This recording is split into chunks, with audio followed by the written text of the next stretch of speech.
Hello, Dick. At Master Control. We'll bring Draft 4. Got it? Right. Waiting for cue. Go ahead, Dick. This is Dick Hartzell, and you're going to Guthrie Center, population 2,300, a county seat, a farm trading area in the southwest of the state of Iowa. In Guthrie Center, the whole town's talking. Over at Kronk's Cafe, Ken Robinson tells Vince Welch, sure, we need a new courthouse, but this price they're setting, $450,000, is the question. Down the street, Ivan Hasbrook, Secretary-Treasurer of the Farm Loan Association, is telling E.N. Jorgensen, it's just false economy. The old courthouse isn't big enough, so we're throwing away money on rent to make room.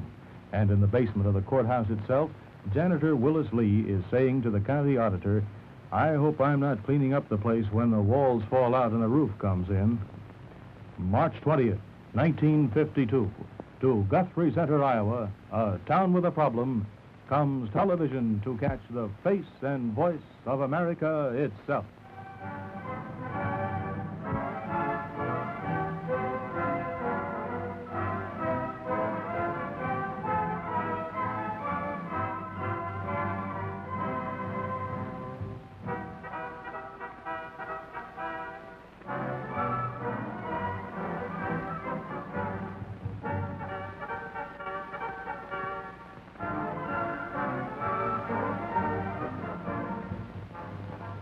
This is the Guthrie County Courthouse, erected 70 years ago in 1882.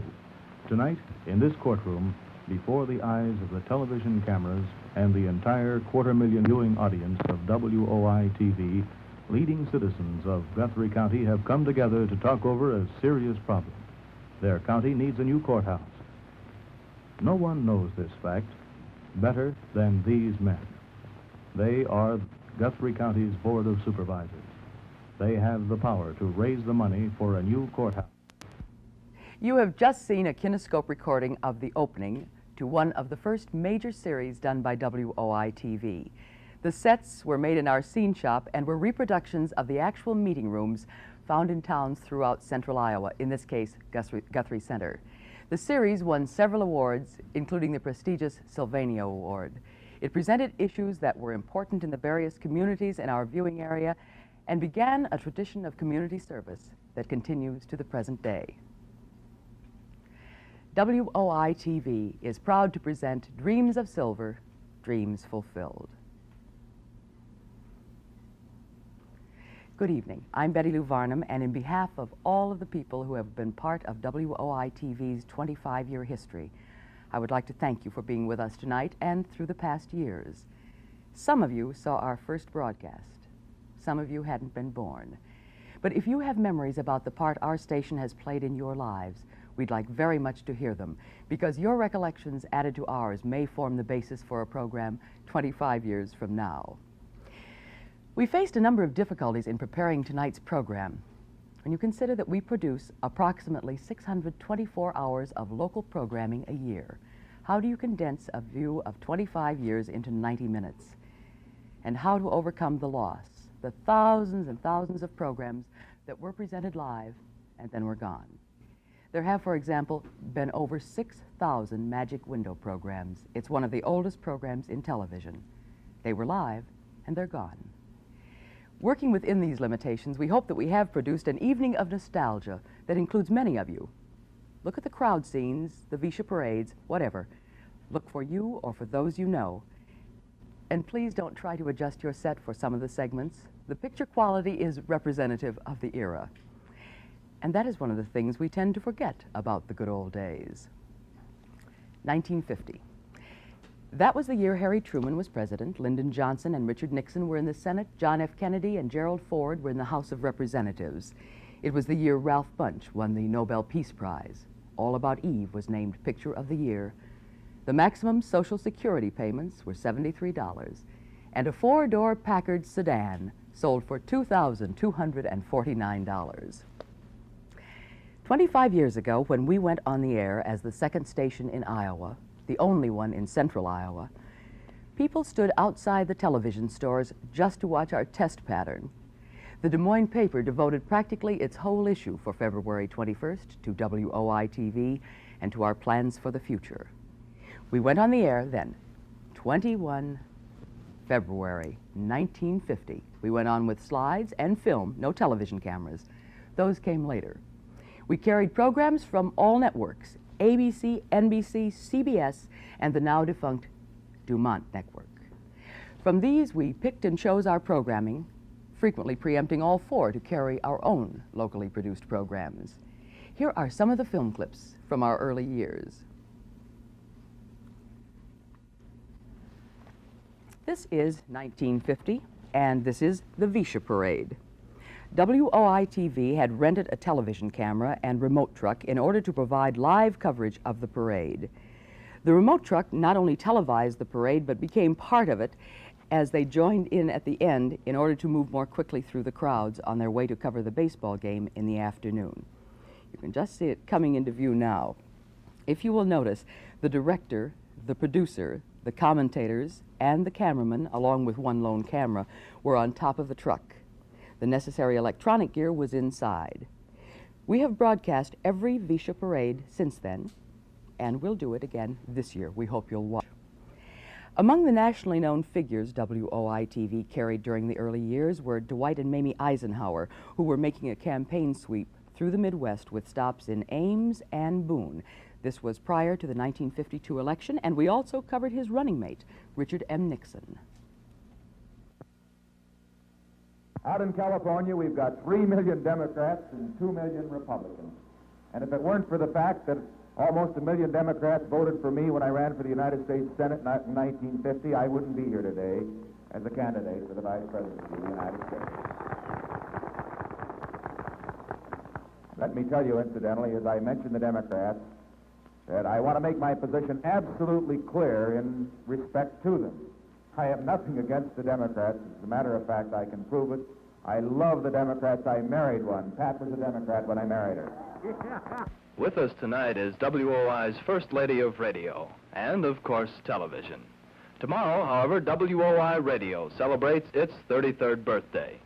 Martha's been with WOI since 1938. That's 17 years on the air, and during those many years, a lot of things can and has happened. Unfortunately, Martha has a good memory. Well, I'm not sure that I have as good a memory as I should have to be on this particular spot at this particular time. As I look at these old pictures of the velvet-draped studios that were used when I first started doing radio, they were located over in the, up on the top floor of one of the engineering buildings. I remember I used to come over there once in a while and be in a play, and we used to think it was a wonderful treat. It never dawned on me that someday I'd be earning my living in those same studios. This fine, clumsy old microphone that you see here beside me, I think they gave to me because they thought I'd feel a little more at home with it. It just happens to be the same microphone that my first WOI picture was taken with. And I might say that the microphone came out a lot better in the picture than I did. WOI Radio had covered sports at Iowa State. So did WOI-TV, with farm director and sports commentator Dale Williams, shown here with Harry Burrell, doing the play-by-play. These are members of the first Russian farm delegation to visit Iowa. They came to Ames, and here they watch a WOI-TV telecast of reactions to their visit. Really pleased about it. How do you feel about their coming here? Well, I think it's all right. I think we should try to be friendly with them, and if we're friendly, well, maybe they'll be friendly in return. How about you, sir? How do you feel about it? I think it's one of the finest things that we could do. They'll understand us, and we understand them, and do that kind of work.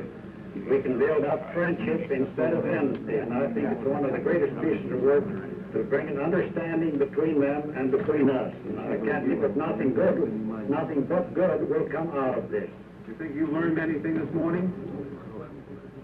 They're people like we are. And, of course, we went to the state fair. So did Governor Leo Hoig, shown here shaking hands with WOI-TV's own Rhode Island Red. We were by this time a nationally known award-winning station. Our manager was Richard Hull. I know I speak for our entire staff and for President Hilton of Iowa State College when I acknowledge our very great sense of appreciation and pride at being given the DuPont Awards recognition for this year.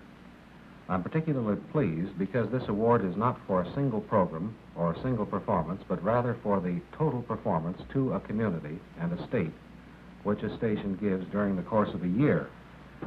Our specific citation, which I'd like to share with you, is a citation for WOI's outstanding record of leadership in the development of programs of a practical and cultural value to the people of Iowa, and a further notation of citation for the originality, the number, and the variety of programs serving the state, and for the high standards in the selection of network programs used.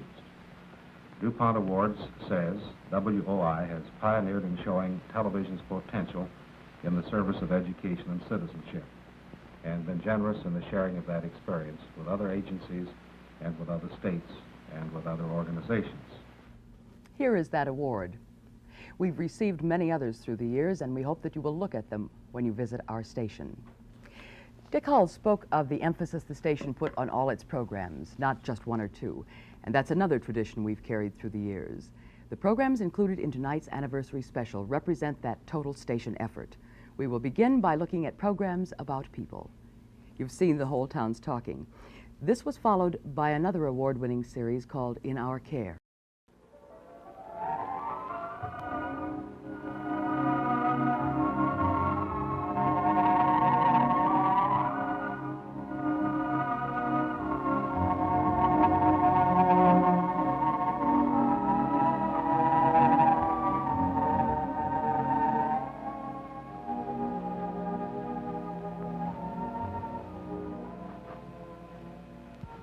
You try not to show it, but one of your hardest tasks is what you have just done.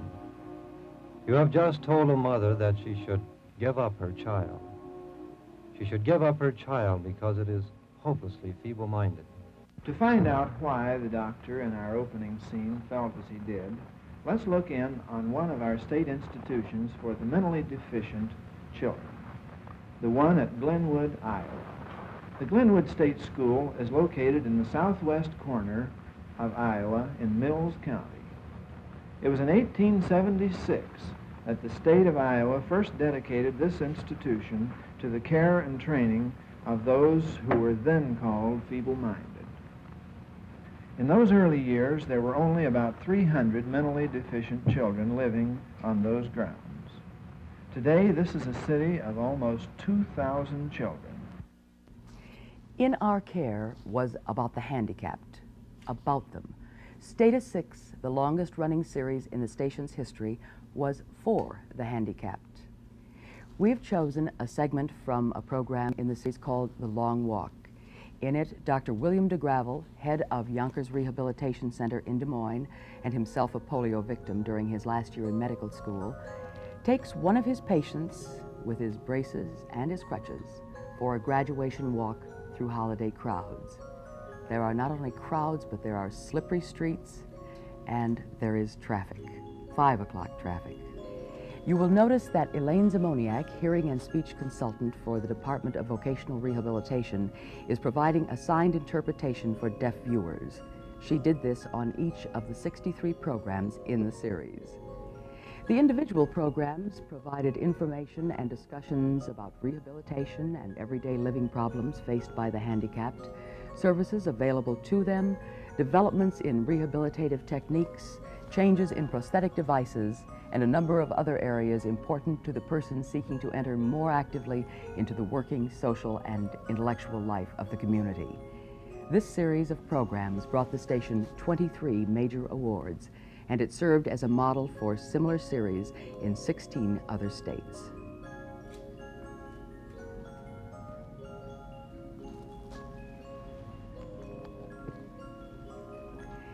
There were many barriers faced by Dr. DeGravel and the client and the attendant who had come along that day, things that we take so much for granted. Stairs are always difficult. And because this was the first time that this young man was going on the long walk, Dr. DeGravel didn't make it easier. They went down the escalator. And that's a pretty good trick if you're on crutches and if you have braces. Not all of our people programs have been serious, and we have had a lot of fun along the way. And we've lived dangerously at times, especially those of us assigned to go with and film a group of Iowa State University students as they brought 300 children from the ghettos of Chicago back to spend 2 weeks with host families all over Iowa. They came by train, an 8-hour ride, for 300 children ages 6 to 11, away from home for the first time in 6 railroad cars, with 10 students to chaperone them. This is the way the trip began. From the parents, there were hugs and kisses, and the scene was very similar to those enacted thousands of times throughout the summer in stations across the country. Parental admonitions and premonitions are very much the same, whether the child is going off to camp or off to visit his grandmother, or if the child is bound for Iowa and Friendly Town.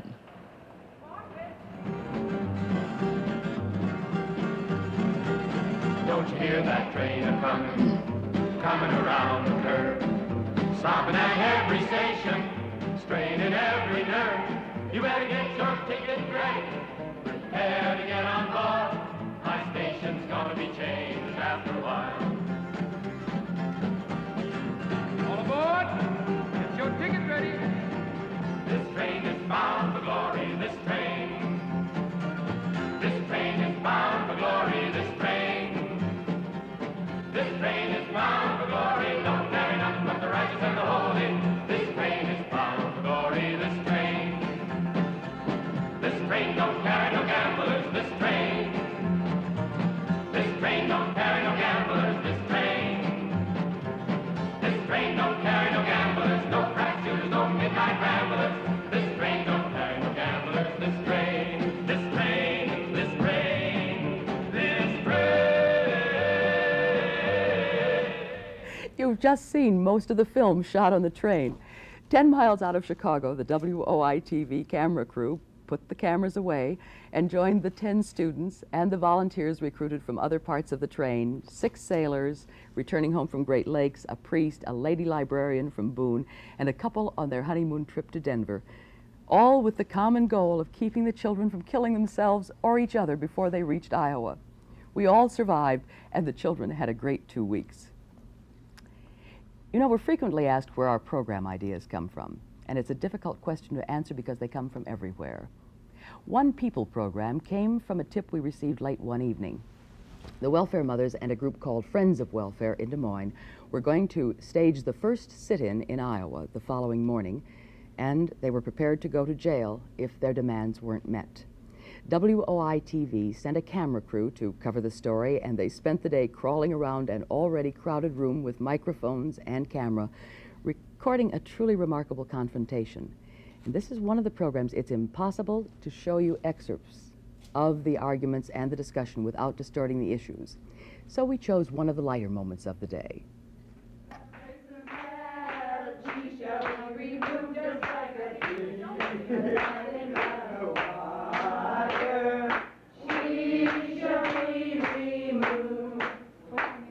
We're talking about mother power, we shall not be moved. We're talking about mother power, we shall not be moved. Just like a tree that's planted by the water, we shall not be moved. We shall not. The protest was a success. All of the demands were met. The 78 children of these women who had been prepared to line the steps as their mothers were led off to jail stayed home. That was our first program about protest. It was not our last. Protest and unrest were occurring in other areas, and we were on home ground in the studio when the members of the newly organized Black Student Organization came to WOI-TV and asked us to do a program with members of the group where they could discuss problems they faced on campus. They felt the media had distorted some of their activities, and so they asked us to call the show Tell It Like It Is.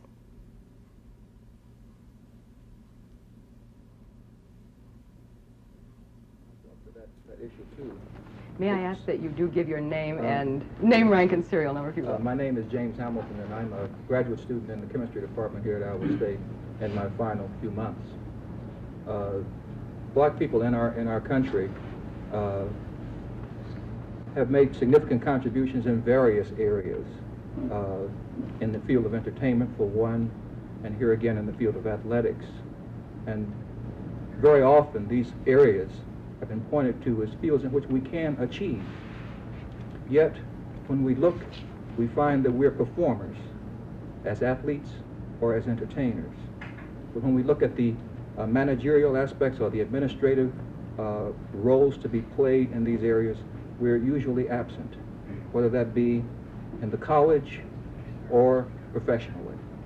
And I think that that this is the question to which the athletes are addressing themselves in this grievance. I think that this was one of the most honest, most interesting programs in our 25-year history. You'll notice that the group is sitting in a circle. That's so that no one was shown to be a leader or a follower. Perhaps no program that WOI-TV has produced in this last 25-year period was more shocking to our viewers than the program on the Southeast Bottoms.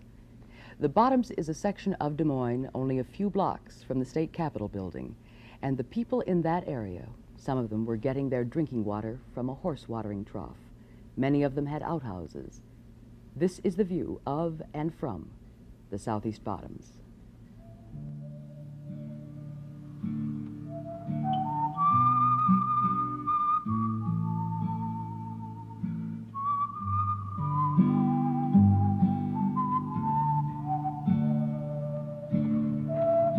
For the poor, winter is the most difficult time of the year.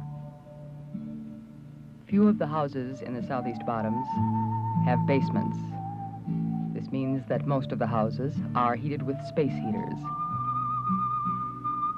It means that the threat of fire is a very real danger indeed.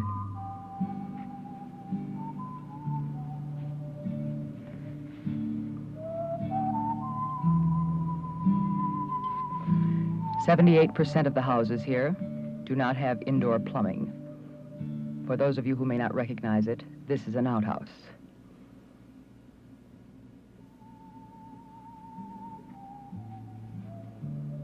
"50 families in the Bottoms daily come to this watering trough for their drinking water. This is the early American traditional sculpture referred to recently by one of the Des Moines city councilmen. It's a part of the daily life of some families in the Bottoms.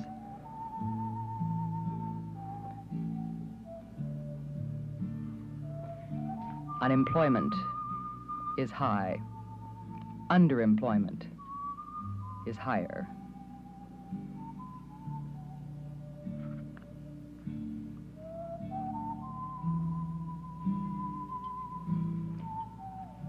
The average income in the Bottoms is $3,988. For some, it's much less. For some, a daily trip to scavenge the dump is part of life.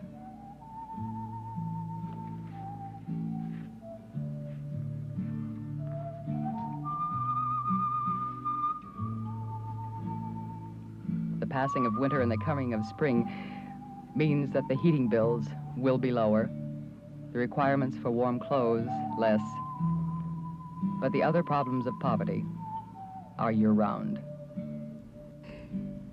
We would like to conclude this first segment of Reminiscence with some comments on the role of television itself, television in our lives.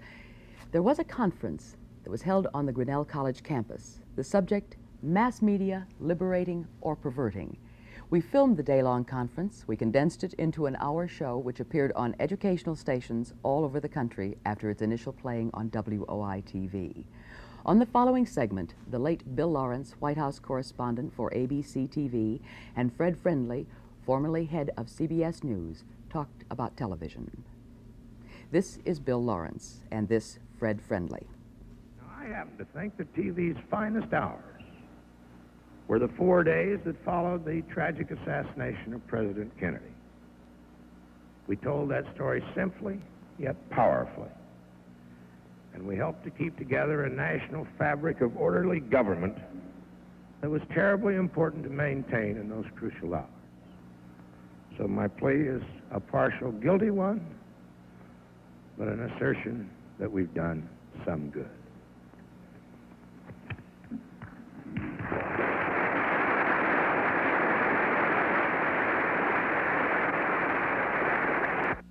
Now Fred Friendly speaks. This instrument, television, telecommunications, is something we are going to have to learn to control, or it will control us. It need not be an enormous engine of conformity making consumers out of us. It can be whatever we want it to be. It need not run us. We can use it as we learn to use the book, as the Tom Paines and the John Peter Zengers learned how to use it to help make this nation free when we needed to know so much. My wife has a saying that what the American people don't know can kill us. The exact opposite of what we don't know can't hurt us. But television is not just a natural force of nature, like Niagara Falls or air pollution or fog that we can't do anything about. It will be as good as we want it to be. They are circumstances within our control. We are not corks bobbing up and down. And the message is that the message is the message. And we shall prevail if we learn to use this tool the way other tools have been used properly, or we can destroy ourselves if we don't learn how to use it. Thank you very much. We invite you to stay with us as we hear more voices from the past and are joined by guests here in the studio. Still to come, the McCarthy era, the Kennedy assassination, WOI-TV's involvement with educational programming, entertainment programs, and some of the goofs that we've made. We will be back after this message. Thank you again for joining us for our 25th anniversary program. This is Ed Weiss, and Ed has been executive producer for WOI-TV and has been with us almost from the beginning. And he's also been associated with most of the programs that have been presented in tonight's special. Edward, we're going to talk about entertainment programs. What about the entertainment programs in the early days? Well, all I can say is that such presentations as Stars Over Vicia in the studio would bring mobs of people with little or no camera rehearsal. Programs were done live, they were done back to back, and it was always a squeeze. You know, someone was behind you. Get your show done and get out of the studio. And it was extremely difficult at times to prepare and do television programs because there was absolutely no time to even familiarize the guests with the studio. I think one of the interesting things is that the kinescopes that we have used tonight, the kinescope recordings, were done as the program was live on the air. They were not done ahead of time to use on the air. At the same time, we were also doing kinescopes for the Ford Foundation. These were extra programs we would have to squeeze in between all the other things we're doing. For instance, one of those I recall, one of the early ones, was based on famous speeches in American history. It was done in the style of the old Chautauqua tradition. The host was David Bruner, the actor Fred Shaver, the production A Voice Out of Time.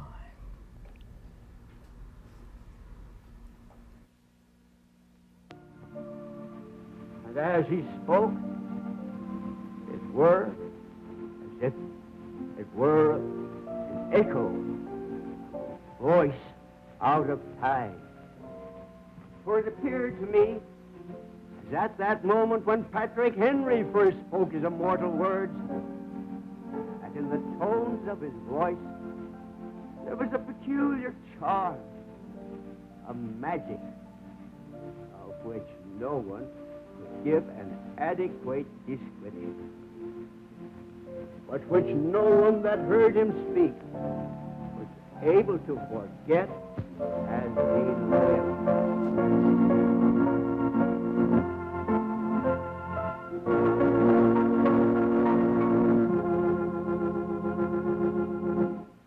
No man, Mr. President, man thinks more highly than I do of the patriotism as well as of the abilities of the very worthy gentleman who have just addressed the House. But different men often see the same subject in different lights. And therefore, I hope it will not be thought disrespectful to these gentlemen if, entertaining as I do opinions of a character very opposite to theirs, that I shall speak forth my sentiments freely and without reserve. Oh, that's delightful. I'm reminded of the fact that in those days we had so many things to do and there were not enough people around ever, and people who were behind the scenes very often had to appear on camera, like Fred Shaver, the old-time elocutionist who was in program development. That was his extra duty. I like the way they'd cut a hole in the background and framed it and then went through it with the camera, went to another camera and then showed. That's very clever. One of my favorites was The Long Voyage. You know, in a way we had a resident drama group developed, and this was composed, of course, of staff members, students, faculty. The Long Voyage. This was a weekly half-hour program, and it dramatized the biblical scene and then eventually the classics. It was a true dramatic reading, and, well, this is a little bit from that Long Voyage. I believe this is where Odysseus speaks to his mother. This is from the Odyssey, his mother in the house of Hades.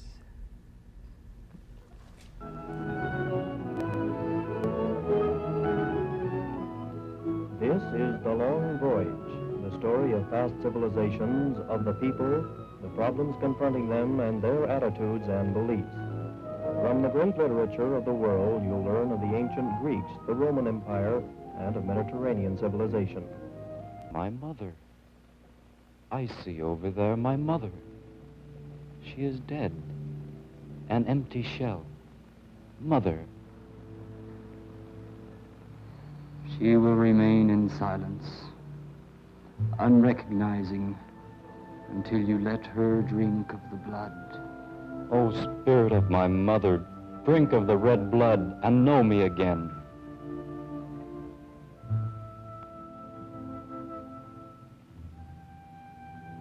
Odysseus, my love, how did you come down to the cloudy gloom? And you alive? It is hard for the living to see this place, the great rivers between and the terrible streams.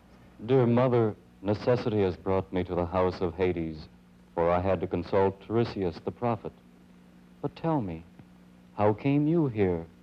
What caused your death? I missed you much, your clever wit and your gay, merry ways.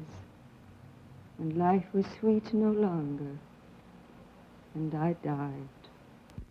And that House of Hades was created in the old exhibit hall studio.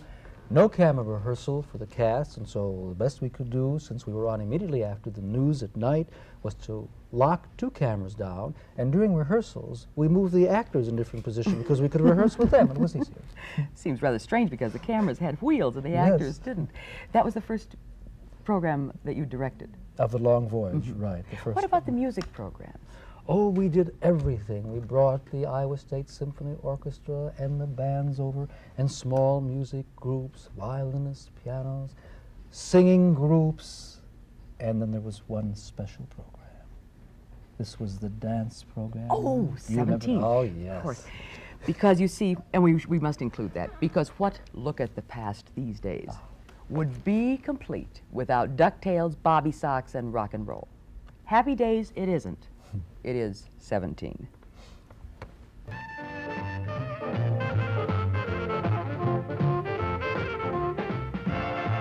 It's Saturday night, time for 17, survey proved Iowa's most popular teenage dance show. Pull up an easy chair or roll up the rug. We're set for 90 minutes of teenage fun. Now, here they are, your masters of teenage entertainment, Dick Green, Ron Scott, Liz Dwight, and Betty Lou McVeigh. Betty told you free. I want a diamond ring. Lord, Betty told you free. I want a diamond ring.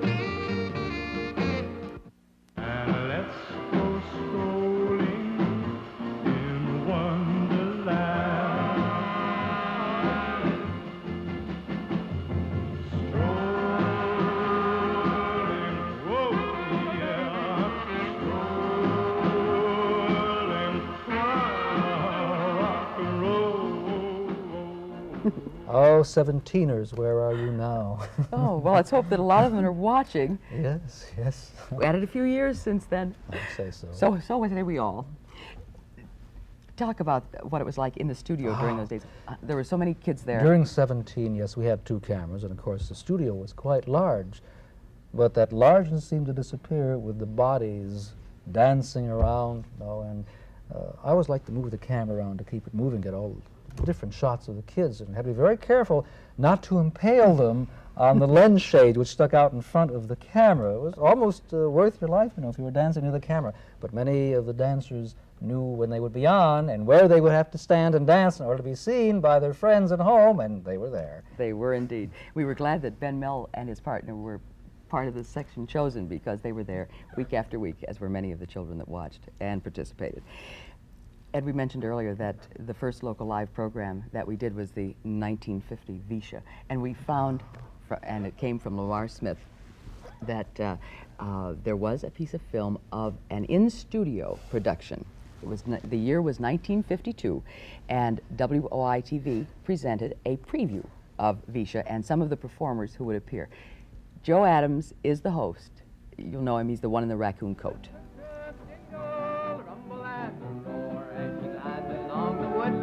Through the hills and by the shore, hear the mighty rush of the engine, hear the lonesome hobo's call. You're gliding through the jungle on the Wabash Cannonball.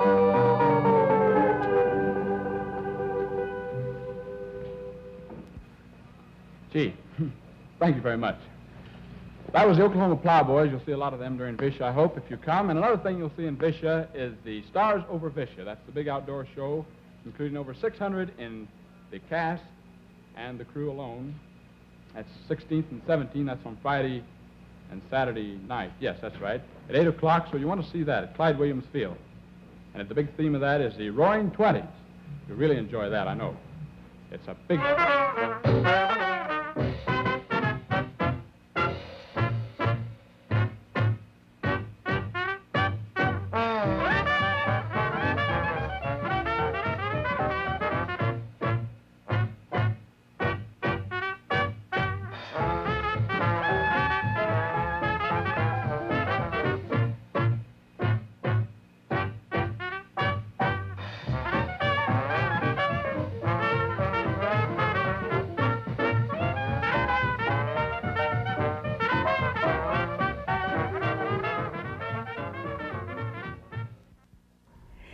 Now, this is from 1953. This was film that was shot in color of Stars Over Visha when it was still being presented under the stars over in Clyde Williams Field. And we used it as part of a program. But can you imagine why we were filming in color then? We were black and white. We didn't get color until in the middle 60s. But this is some of the prettiest night color film I've ever seen. And we did it in 1953. Ed, I want to thank you very much for talking with us and for being with us and for not being one of those faces consigned to the cutting room floor.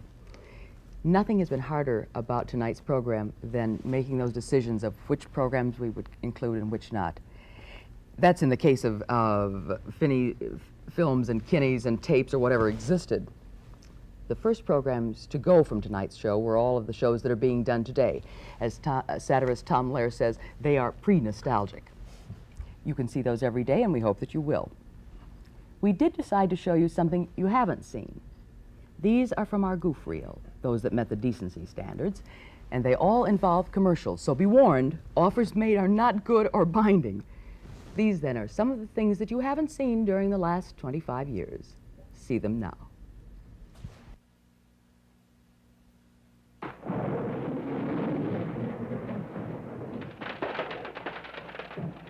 Boy, what a hailstorm. The kind that I can't get through the door, friends.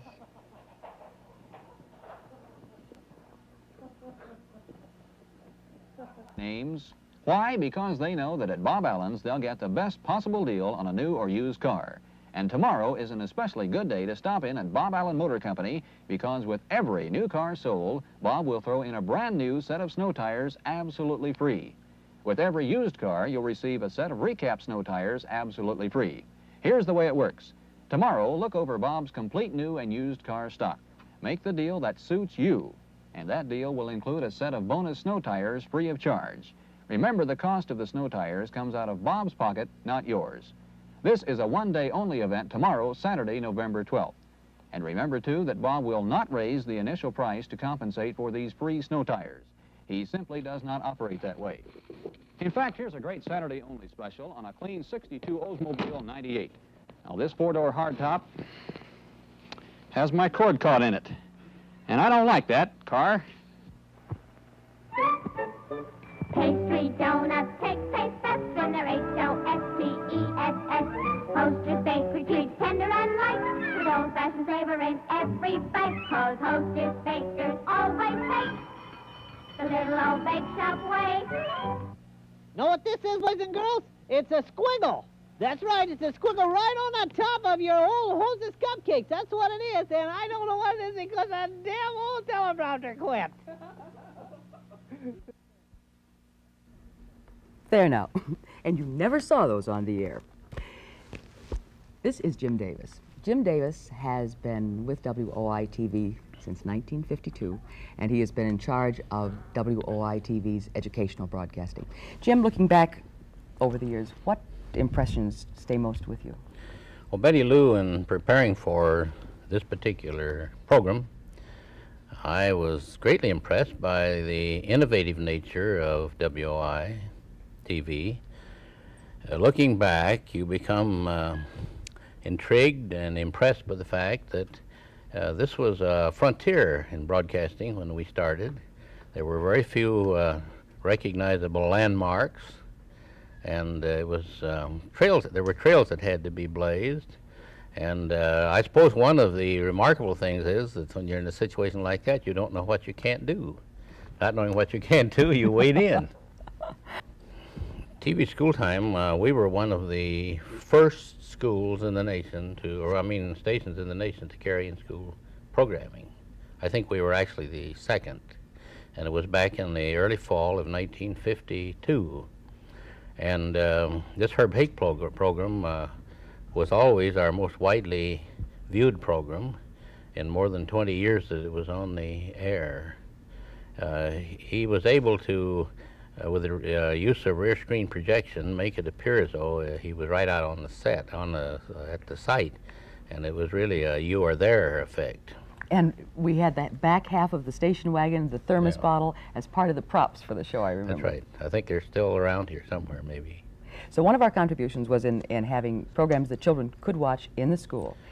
They basically were geared to provide for the classroom things that the teacher couldn't because of time or background, couldn't provide for herself.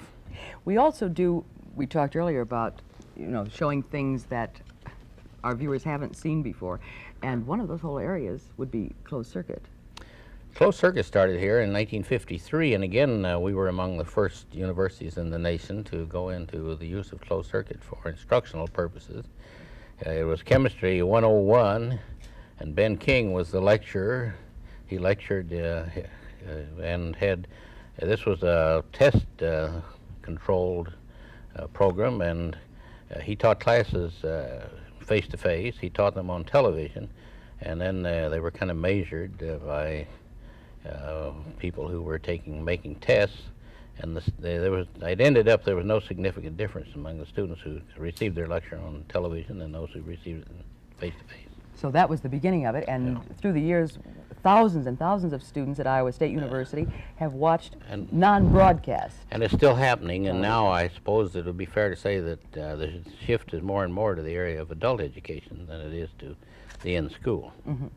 Let's show a montage. This is something you haven't seen before on the air. These are examples of programs produced for non-broadcast use on the Iowa State University campus and beyond.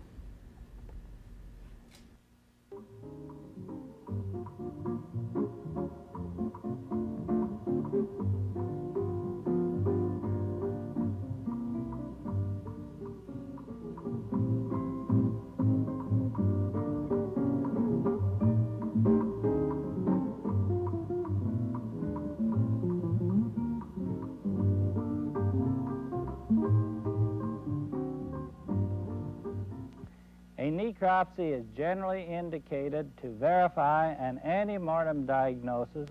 Tangent of twice an angle is the ratio of 2 times the tangent of the angle over 1 minus the tangent squared of the angle.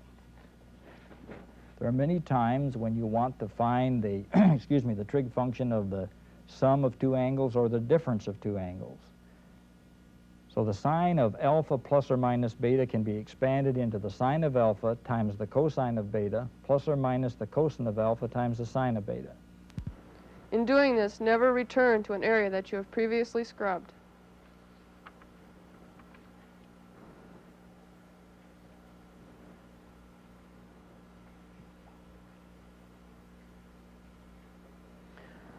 Obtain a new brush and follow the same procedure on the other hand. Some hospitals and some surgeons prefer a one-brush technique. You would just continue using this brush for the second hand and arm. Jim, one area that we haven't mentioned tonight, one of the guidelines being that the programs are still on the air, that was our cutting point, but we haven't talked about the association with the Extension Service. One of the important duties of the Extension Service is to take new facts, information, truth, if you want to call it that, from where it exists on the campus out to where the people are who have the need for it. And historically, this would date from way back in the 1880s, but I happen to recall it back in the early part of the century. A chap by the name of Perry Holden took the corn trains across Iowa to carry specialists out to county seats, and the train would go on siding and people would come in.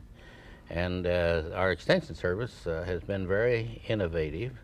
The Model T became one of their ways of carrying information out, airplanes, and now electronics.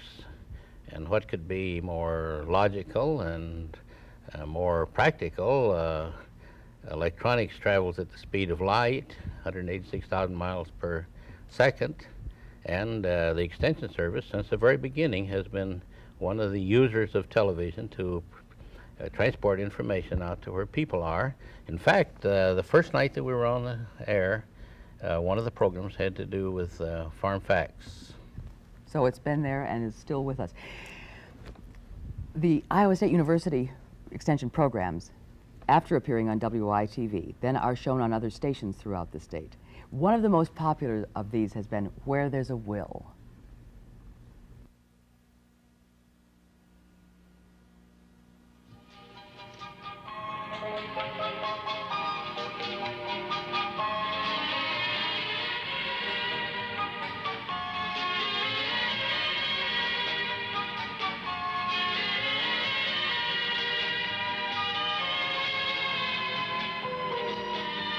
Men and women work hard to earn their daily living, but what about the extra they've laid away for the future, or for their children, or for a worthy cause?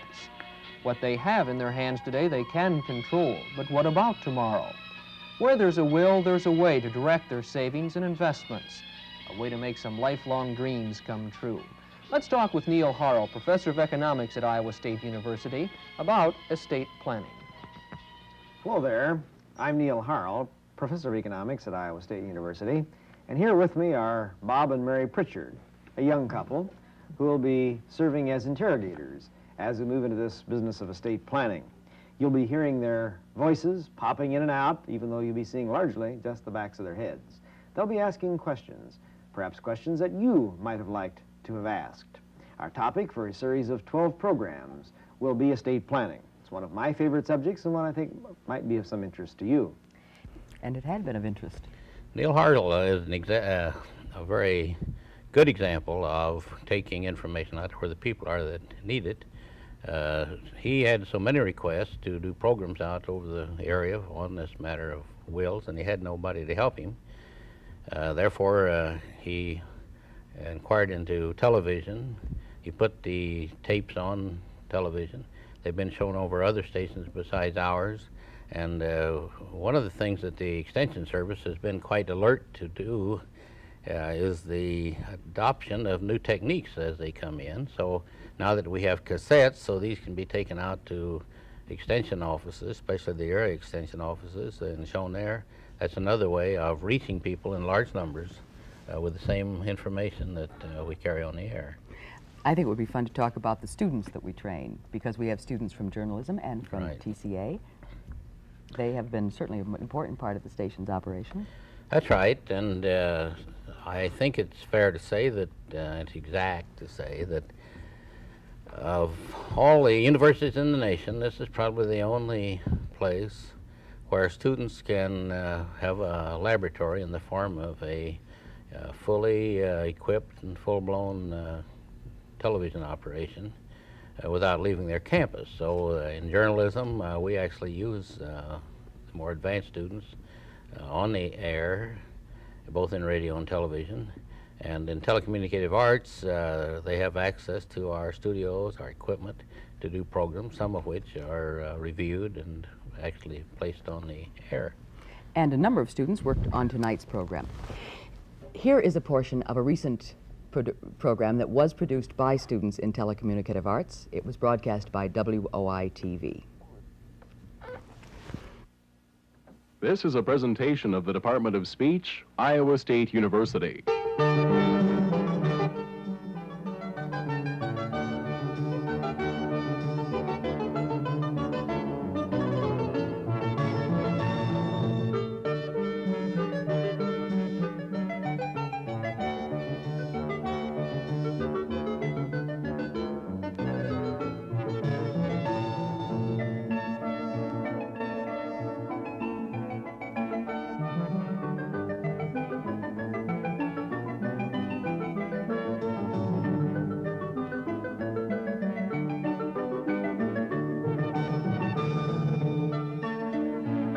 This is a documentary on the natural gas shortage facing the state of Iowa. This is The Dying Plane. And now your host for the next 30 minutes, Todd Smith.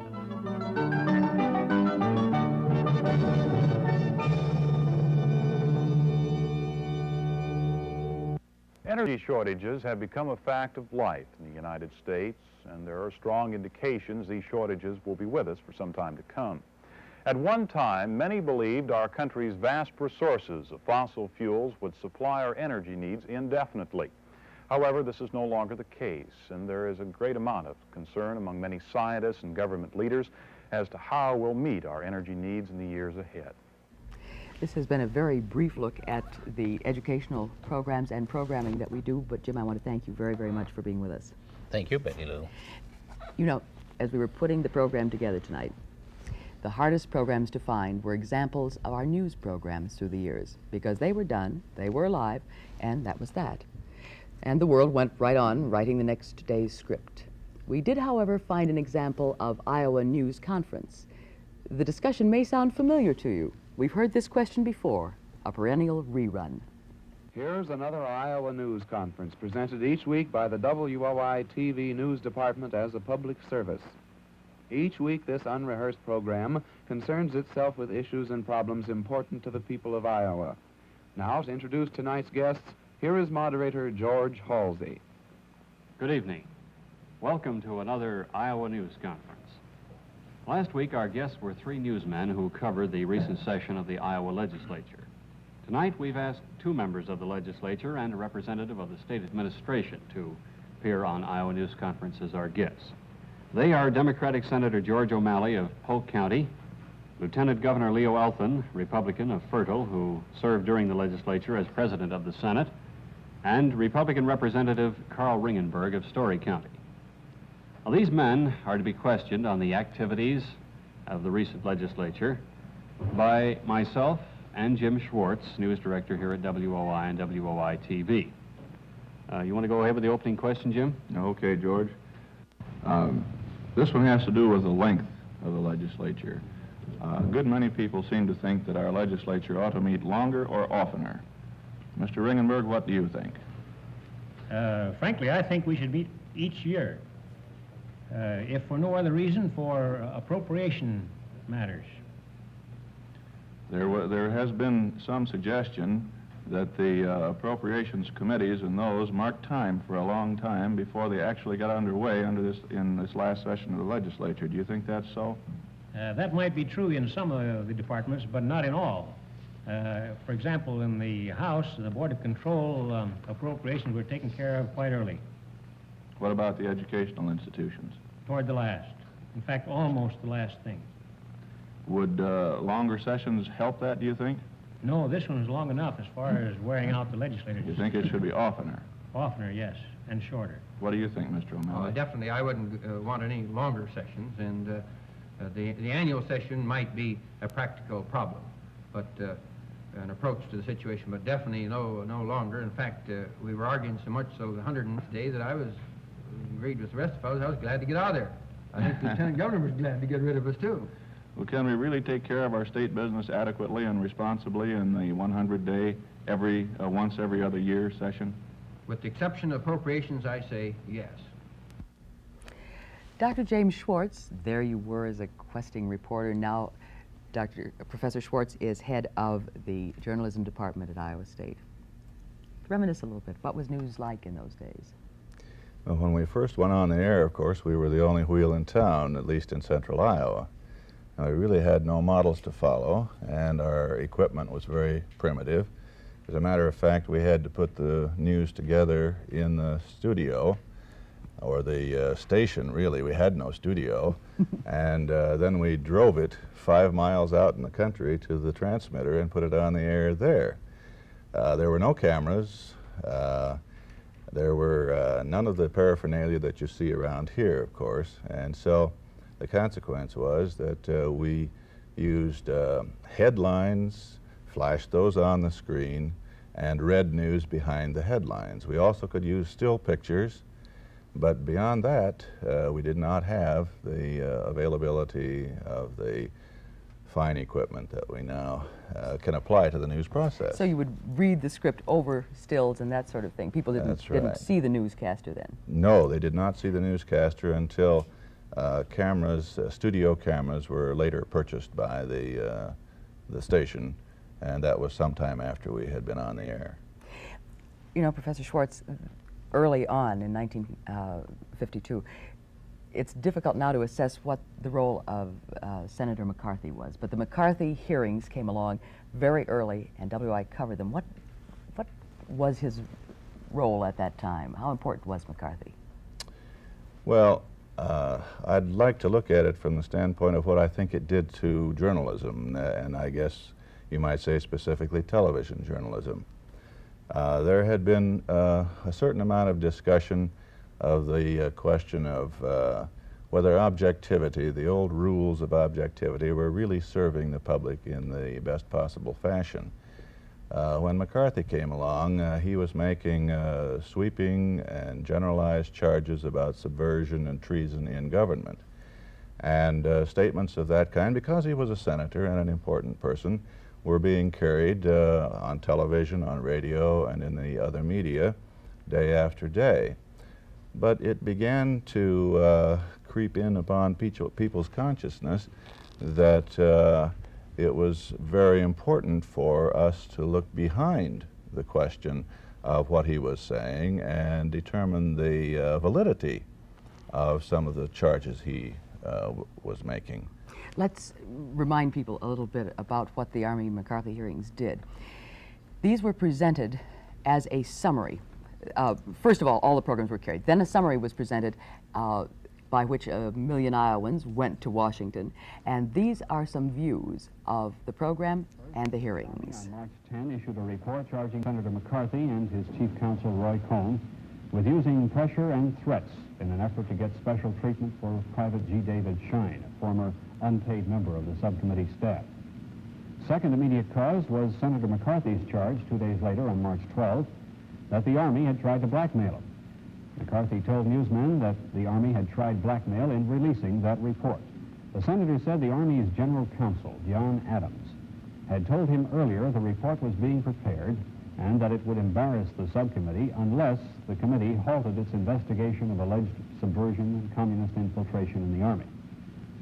McCarthy also referred to a subcommittee memorandum, which he said was dated the previous November 6th.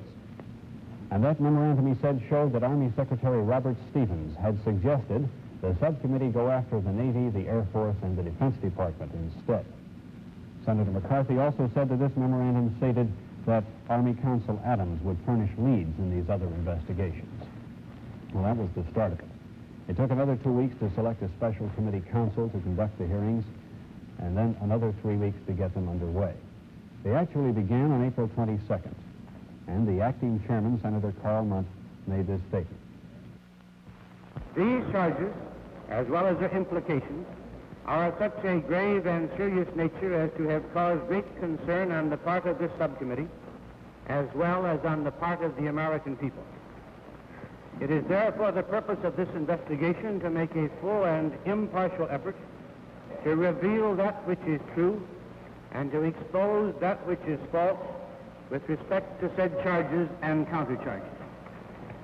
The reputation, the actions, and perhaps the integrity of responsible public officials are being challenged in these hearings. Under these circumstances, it is right and proper that each of us at this end of the committee room considers himself in a sense to be on trial, to the extent that all of us have the obligation to do our best to enable justice and equity to prevail throughout these unprecedented hearings. I am confident that each of us on this subcommittee will zealously and earnestly strive to fulfill this solemn obligation. The cast of characters was large and included some of the most influential men of the day. Senator McCarthy, the junior senator from Wisconsin, and his chief protagonist, Joseph Welch, witty, clever, very adept at pressing the Army's charges. Did you realize when you took that oath that you were making a solemn promise to tell the whole truth to this committee? I understand the oath, Mr. Welch. And when you took it, did you have some mental reservation, some Fifth or Sixth Amendment notion that you could measure what you would tell? I don't take the Fifth or Sixth Amendment. Have you some private reservation when you take the oath that you will tell the whole truth that lets you be the judge of what you will testify to? The answer is there's no reservation about telling the whole truth. Thank you, sir. Then tell us who delivered the document to you.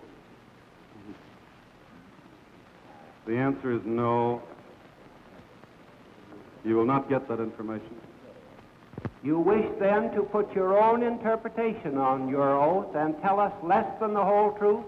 Mr. Welch, I think I've made it very clear to you that neither you nor anyone else will ever get me to violate the confidence of loyal people in this government who give me information about communist infiltration. I repeat, you will not get their names. You will not get any information which will allow you to identify them so that you or anyone else can get their job. You can go right ahead and try until doomsday. Again, I say we're not playing any game here. You'd think we were the way we've been bandying things back and forth. But we're getting right down, Mr. Chairman, to the point where the blue chips are down. And if we neglect, Mr. Chairman, if we neglect to get to the bottom of the facts because of some Truman order of 1948, then every one of us sitting at this table should not be in the Senate. The chair is in no position to override the ruling of the Attorney General. He submitted it in writing, got an answer back in writing, and suggests, therefore, that the Senator continue with his interrogatories Mr. in Chairman. conformity with the Attorney General's opinion. Mr. Chairman, does the chair take the position that a committee of the Senate cannot differ with an appointive officer, the Attorney General? I think the time has come, Mr. Chairman, when we should determine whether or not the Congress has the power to get the necessary information to guard the security of this nation. We can get, Mr. Chairman, we can get information about dishonesty, about corruption, about graft, but it seems we cannot get information about something a thousand times worse, namely treason. And Mr. Chairman, I ask that you call an executive session and that we once and for all decide this question of whether or not we are the lackeys to obey, afraid to overrule a decision made by someone in the executive department, or whether or not we have to the Senator's latest request because he has a standing. And so it went through 36 days and 160 hours while viewers watched as Senator McCarthy helped in his own destruction. Seems strange to look back at it now. Yes, it does. And I think those hearings helped to crystallize things. It represented, in a sense, a turning point in journalism because it led, or really ushered in, I think, the era of investigative reporting and depth reporting, and led to journalists realizing, and I think the general public as well, that it was important to understand the larger perspective. And that means not just taking what one person says, but a variety of persons and a variety of sources, and providing a larger dimension to what the significant news is all about.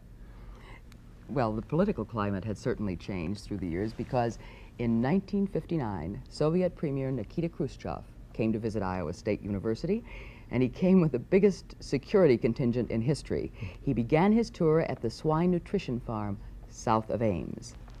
As Mr. Khrushchev visits the various buildings and the various swine pens and the exhibits here, what it is that the chairman will see. The official car has just arrived.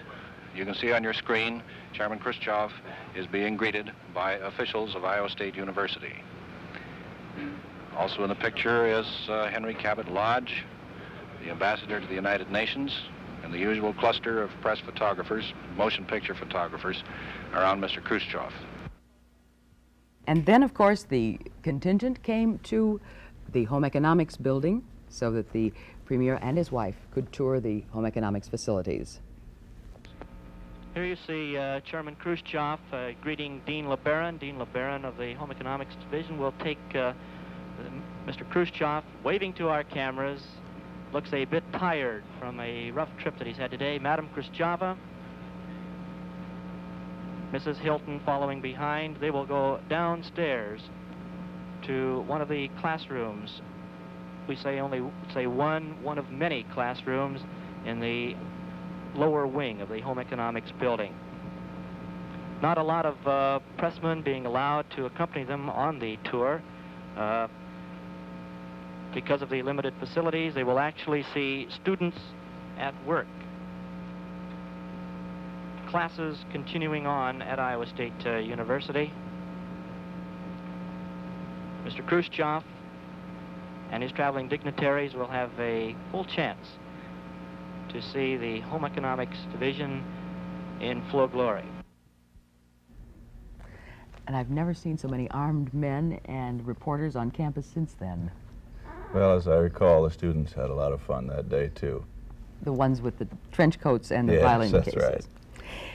Professor Schwartz, if we could move ahead to the tragic weekend known as the weekend in which Kennedy was assassinated, where does that fit in an appraisal of television's coverage of the news? Well, I think a number of things were demonstrated, but one fact certainly does emerge. Television proved itself absolutely capable of covering an enormously difficult story, a very complex story, one that put a great amount of pressure on those who were involved in reporting it to the people. And in spite of all those pressures, we learned through the succeeding months that it was a complete and factual and essentially accurate job that was done during those terribly, terribly difficult days. 15 minutes after the shots were fired, the ABC station in Dallas went on the air with this segment, which we believe has not appeared on the air since then. The newsmen and the eyewitnesses convey the shock that gripped us all November 22nd, 1963. Remember, this was live and on the air 15 minutes after the shooting of the president in Dallas. About 10 or 15 minutes ago, all indications at this point has happened in the city of Dallas. Let me quote to you this. And you'll excuse me if I am out of breath. A bulletin, this is from the United Press, from Dallas. President Kennedy and Governor John Connally have been cut down by assassins' bullets in downtown Dallas. They were riding in an open automobile when the shots were fired. The president, his limp body carried in the arms of his wife, Jacqueline, has rushed to Parkland Hospital. And if you'll excuse me if I give some directions and we talk about what we're going to do here for the next few minutes, but Bobby, let's tape this, if you please, particularly the interview with the eyewitness people. It is being taped good. Here's a piece of copy that was rushed to me and was torn off from the United Press in Dallas. President Kennedy has been shot in Dallas, Texas. He was shot as a motorcade left downtown Dallas. Mrs. Kennedy jumped up and grabbed the president. She cried, "Oh no," as the motorcade sped on.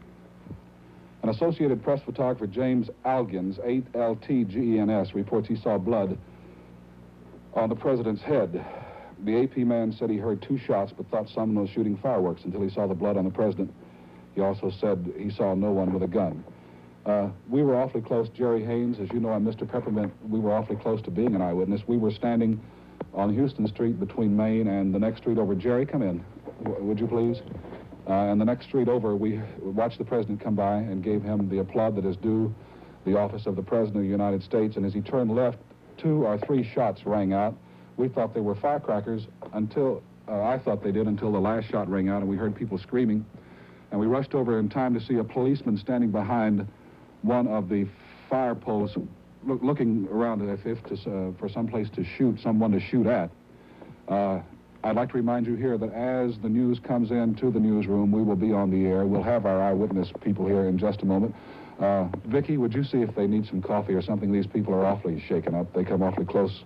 They were in the line of fire. Jerry? I remember, Jay, you said, I thought it was, a firecracker or something like that, and then they followed 1 shot, and then a second or 2 later, another shot, and then another second or 2, and then a 3rd shot, and you said the man's been shot at, and we both turned. No, I said, my God, that's gunshot. That's right. Oh. And then we turned right over, we were behind the Mr. Dealey's statue, right. And we ran over to the cement wall, and we saw people beginning to scatter in places, and I believe our eyewitness was on the ground. Jerry, would you do me a favor? Would you go check in the newsroom now, and as the men come in from the field, or if they have stories, please let me know, and also get someone to check with, we were supposed to take the feed from KRLD. They may still be doing a feed from there. Check and let me know. And until our news crew gets back in, we will sort of use this studio as our headquarters.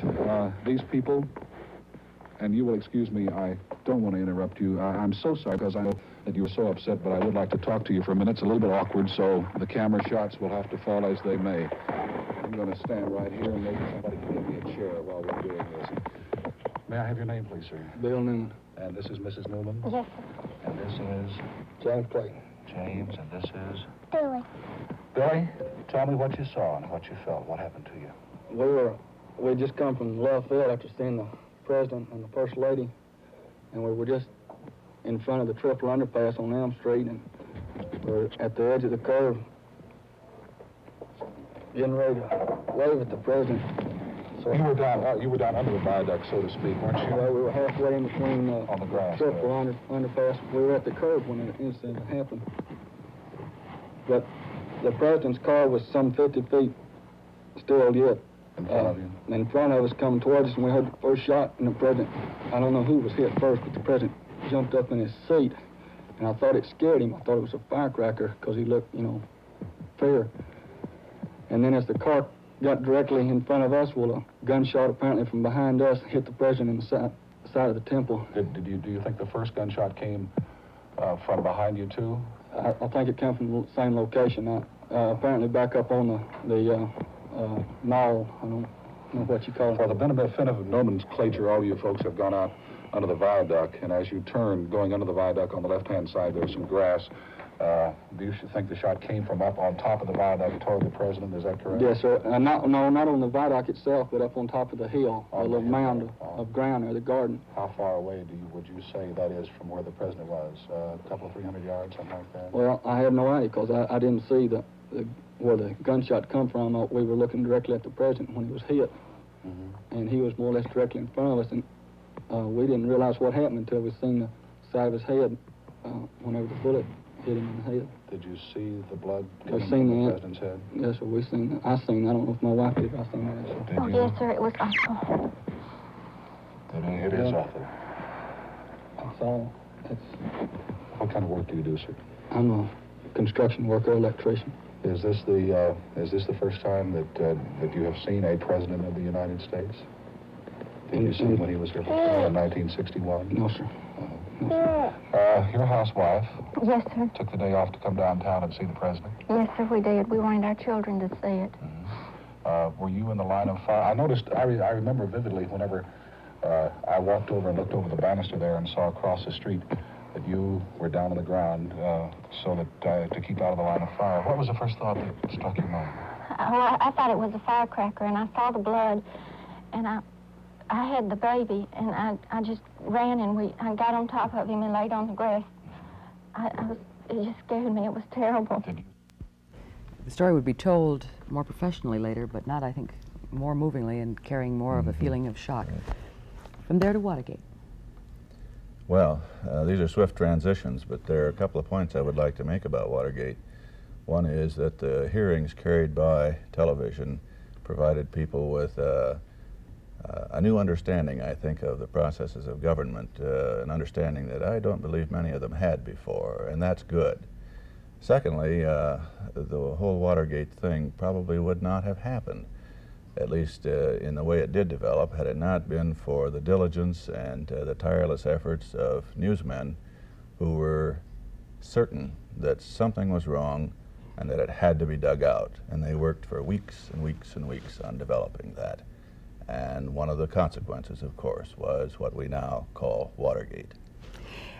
We remember that during that summer, an estimated daily audience of 78 million people watched the hearings that were conducted by the Senate Select Committee on Presidential Campaign Activities. This was the Irvin Committee, and the faces of the men became so familiar. We watched day after day the questioning and programming that went on. There were heroes and there were villains and moments of high drama. There were seemingly irreconcilable accounts, conflicting statements about the role of the president in the Watergate affair. The historic moment came on July 16th with the quiet, careful testimony of one man, Alexander Butterfield, who revealed for the first time that the conversations in the president's office had been taped.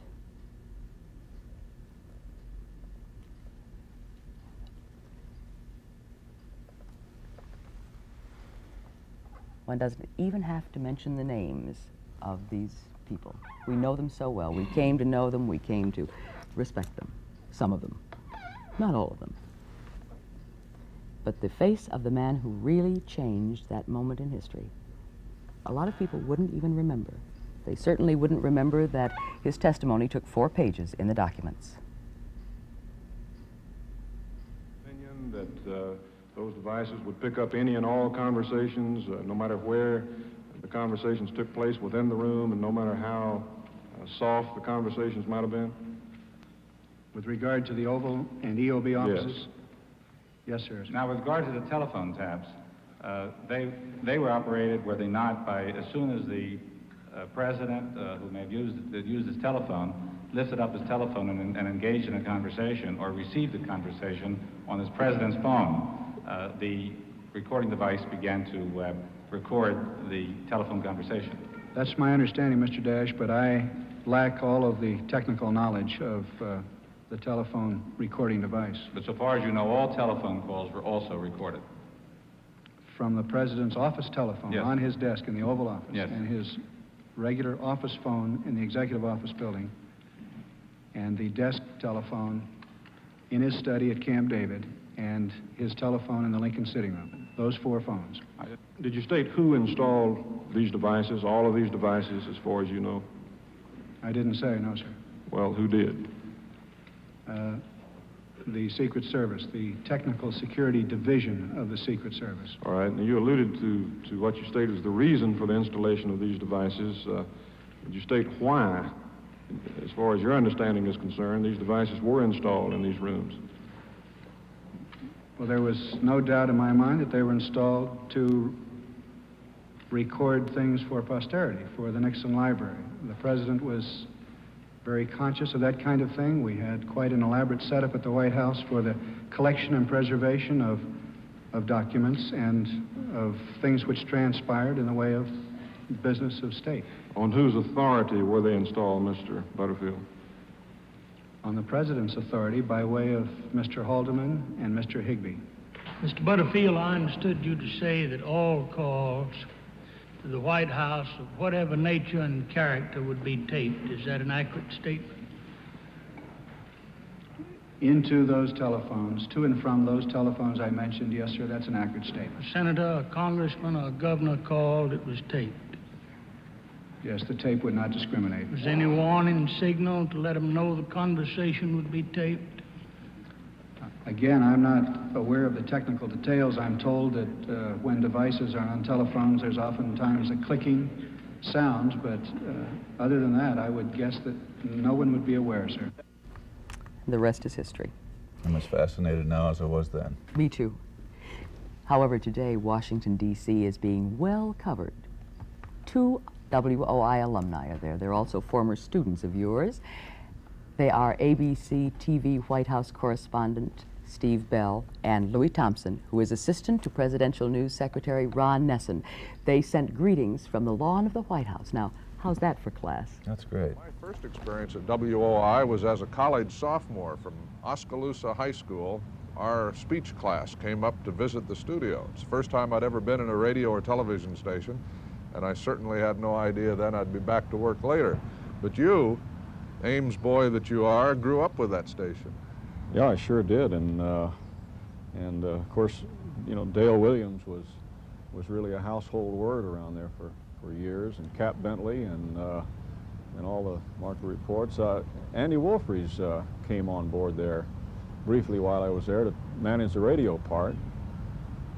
But overall, I owe a great deal to WOI and Bob Mulhall and all those who kind of gave me a chance to get a little exposure to the TV world, although I spent the next 13 years in the Army, where incidentally Steve and I ran across each other and spent quite a bit of time together in Vietnam when Steve was on assignment with ABC TV in Vietnam. You were the #2 man in the information operation. That's right. And for MACV headquarters. I remember Steve coming in about 2 weeks before the Cambodian incursion started, and I think ABC whipped him over to Cambodia with about 2 weeks' time in country. And Steve saw far more combat action than I would ever saw there or would ever see again, I suspect. Some days are luckier than others. Yeah. I must say, I can recall rooting for the Dirty 30, singing in the choir at Campus Presbyterian Church. My first national story that I ever covered was the Khrushchev visit to the Garst farm, the Battle of the Corn Cobs, and racing back to Ames with the film, and John Walker, who was the cameraman, flew back, made his landing at Ames, was driving in a car to the lab to get the film processed, and they had a wreck and he broke his leg, ended up in the hospital. And I got back by car, heard about the accident, and my first words were, "What happened to the film?" And I guess I must also recall that I had this memory of the National Press Corps then as this very ill-mannered, pushy group. I mean, things have obviously improved. Yeah, they've improved considerably, yeah. Well, I must say that before I came to Washington with the Army to work in the Defense Department, the last time I was here was through the good graces of WOI when I came in to cover the Kennedy inauguration. It was considerably different. It was considerably colder and about 6 inches of snow, and while traffic is moving now, it was tied up all night. And I have very fond memories of that occasion. Well, for both of us, obviously, WOI was the beginning of what have been happy years and have led us places we never expected to be, this one among them, and our best wishes to WOI for another successful 25 years. And this is Robert Mulhall, General Manager of WOI AM, FM, and TV. How did you like that? Oh, Betty, that was beautiful. You know, there's a sense of gratification in listening to what those two people had to say to us. But I think in a real sense, the satisfaction is knowing that they took our efforts and did something with it. Indeed. And you know, the old pride is in their accomplishment rather than ours. That's the name of the game. It was great. It was and great. All of the faces on the cutting room floor tonight that haven't been part of the program. Oh, you know, this idea of looking back, I suppose, in hindsight we'd say is traumatic, because you cannot compress 25 years into 90 minutes. There's absolutely no way. Look at the personal expression of past people that we would like to put in here. Dick Hall, of course, send his greetings, the first director of WOI-TV. The older audience will remember Ed Wegner. Think of Creighton Canal and all the bits that we could put in about Creighton Canal. Chris Donaldson.